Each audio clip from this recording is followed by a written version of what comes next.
the Silicon Dragon, why is China interesting?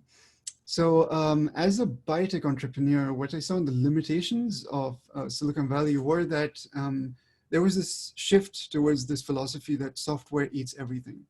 So I kind of saw this shrinking sphere of impact in terms of what achievements were actually possible for startups within Silicon Valley, because all of the practical advice, almost all of it, most entrepreneurs are software based. You know, Google, Facebook, PayPal, Angry Birds, things like that.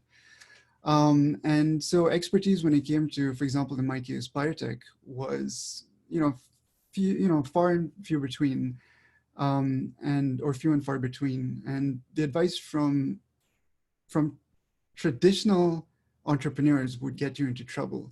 So that's actually what happened with Theranos. Is that here was a startup which, whatever reason, took startup entrepreneurial advice very literally and assumed that biotech was the same as, PayPal or Facebook.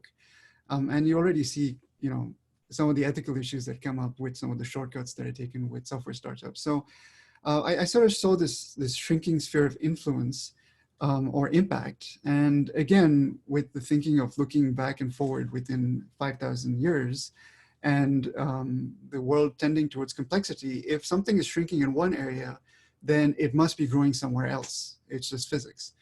And so that's kind of what I found, is that you've got these other tech hubs developing all over the world, other places in the US. So if you are entrepreneurially driven, you don't need to come to Silicon Valley in California. You can do it anywhere you want to. It probably would be easier to do so because the cost of living and the cost of everything over here is reaching unreasonable limits for sustainability, in my opinion. And this seems to be a conversation that's going on about this. So from Pakistan's point of view, of all of these tech hubs, why China? Well, other than the fact that you have this incredibly friendly relationship with the country, China has developed itself over the last 20 years into the most sophisticated silicon fabricating facility on earth at scale. So in addition to other things, which I'll quickly get into, you can see this in terms of the dominance of China for manufacturing of solar cells. They won the solar wars, so to speak. You can see this in the manufacturing of ASIC chips. So when you read stories about ASIC miners, Chinese companies like Bitmain have dominated an industry. And already a year ago, they wanted to branch out into artificial intelligence chips or chip making.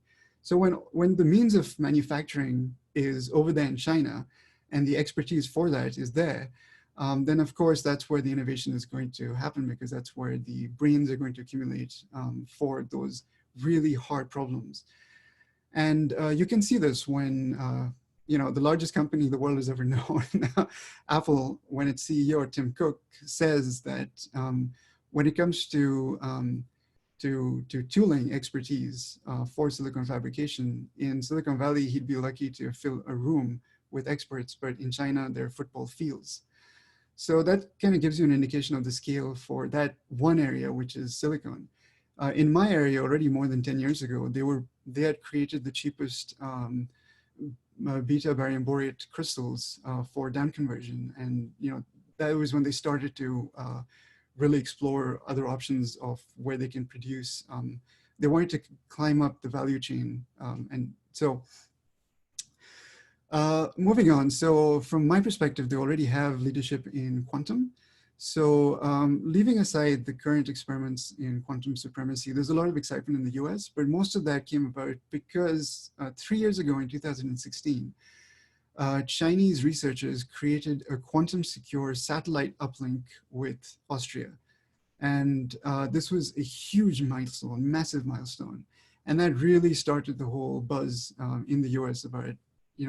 It sort of seemed that that's when the field sort of woke up to this reality that they were being left behind.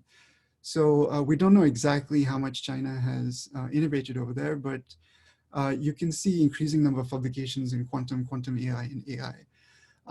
In addition to that, there's leadership in intellectual property and research across the board, not just in quantum or silicon. So you see this in biotech, you see this in human cloning. I'm not going to get into the ethics of this, but the capabilities are very clear. So increased number of intellectual property patent applications over there. And when it comes to questions like, copycat, it's fairly obvious that once China starts to have more IP to protect, then they will protect it, even from their own people. And when it comes to questions like democracy, that's beyond the scope of this talk.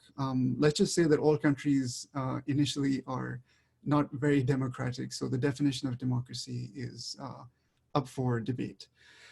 And finally, when it comes to China, they have supreme ambitions. So they don't view themselves as a developing country becoming a developed country. In their mindset, they were never colonized. So their story for themselves, their narrative, is within this context of a 5,000-year history in which, because of their culture and their hardworking ethic, they tend to attract innovation, attract research, attract the best brains. And so in one form or the other, they've either been the predominant civilization on Earth or amongst the predominant civilizations on Earth. So that's sort of built into their culture, which is a large aspect of how countries